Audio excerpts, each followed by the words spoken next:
Hey guys, welcome to the second spider update video. I know it's been like 5 months since I posted the first one, and a whole lot has happened since then, so today we're gonna talk about it. I'll be showing you the notes I keep for my spiders, and we're just gonna go through it chronologically to keep it as simple as possible. And all you have to remember is that the first video was uploaded on November 26th, 2022. So right after uploading the first video, I turned around to check on Amber, and I saw she was in the middle of molting. I decided to just leave her alone, do something else, and check back on her later. The next morning I wanted to check on Amber, of course, and I noticed that the little house jumping spider that I found at work was in a death curl. He was mature when I found him, and he has always struggled to climb smooth surfaces like plastic, which is a sign of either pre-mold or, in this case, since he was already mature, old age. I've had him for a total of about 3 months, and towards the end, as you can see, in the last month he hasn't really eaten at all. He did drink some water, I think like a few days or a day before, but I think it was just his time to go. It was really fun to have him around and handle him, and I really hope he enjoyed his stay. The very same day, of course, Amber was done molting, and although she didn't show herself at first, when she finally came out of her net a few days later, I was really happy because with a little bit of help, I was able to confirm that she is indeed a female and that she could keep her name. So at first I thought she was male because she had green chelicerae, which are the mouth parts and are usually green or bluish on males. But turns out females can have any color of chelicerae and it doesn't really mean anything, and it's an unreliable way of sexing them. The main part that gave it away in the end that she is actually female is simply the beige coloration in her face. Males are usually entirely black and white.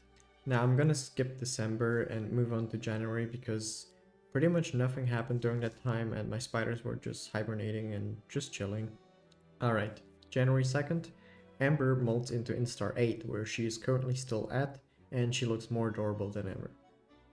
January 8th, Sophia, my potato tarantula, finally molts for the first time since I've had her. I was able to watch her lay down her molt mat, I was able to see her flip around, and I just left her alone, covered up the enclosure, and gave her some time. When she was done molting and finally came out of her burrow a few days later, I was able to see that she turned from a potato brown to a pretty beautiful shimmering blue, and she should now be considered juvenile because she received her first adult colors. Unfortunately, I never got to actually have her molt because otherwise I would probably show it. She just kind of stuffed it in the corner of her burrow, and yeah, I'm not seeing that ever again, I think. January 10th, I found a species of tarantula that I have wanted since the beginning, but they're an old world and arboreal tarantula, so I was kind of hesitating. They're called Heteroscotra maculata, also known as the Togo starburst baboon, and they look pretty damn cool, so I kind of had to have one. Basically, I got the little sling, was very fuzzy and cute and all, and very fast, as people told me. Unfortunately, I kind of didn't close the enclosure overnight, totally on me, but she somehow escaped and I was obviously devastated. The following day I spent quite a lot of time searching, of course. I went through all the substrate, I went through my room, I went through the whole house pretty much, but I just couldn't find her. She was too small. So in the end I decided to order a second one, and if the first one shows up again, I'll just have two. On the 19th, I actually found the first one again crawling on the ceiling while I was getting ready for work, and when I came home in the evening, I got the package with the second one, so yes, I have two now. I believe the second sling that I got was actually one molt ahead at the time. That can happen with siblings, where one of them just grows faster or molts earlier. As far as I know, that's pretty normal. January 31st, another pretty exciting molt that I've been waiting for a long time because she wasn't really eating at all, so yeah, the Grammostola pulchripris also molted. She didn't really seem like she changed in appearance or size, and she also didn't feel like giving me her molt. Moving on to March 1st, the Heteroscotra maculata that I believe to be one molt behind has actually molted, and that means they should be on the same instar now. Now there's one more thing that you might have already noticed if you've been watching the shorts that I've posted recently. I entirely remade Amber's enclosure. And while we're on the topic of enclosures, I'm gonna show you all of them now. I simply haven't done that in the first video, and I'm also not planning on adding more spiders to my collection, so I feel like this is the right time now. The two enclosures for the Heteroscodra maculatas are a bit more vertical because they are arboreal tarantulas and they do like to climb a lot.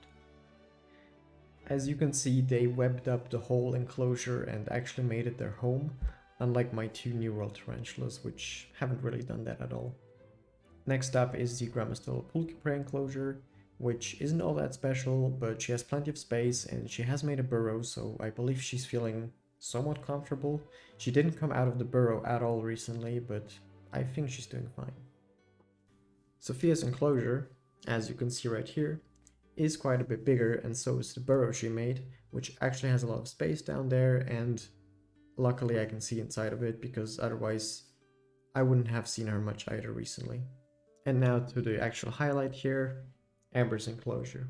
I think she's been enjoying it quite a lot. She has a few different spots where she likes to hang around in, and it was pretty fun watching her explore because, well, everything was new to her.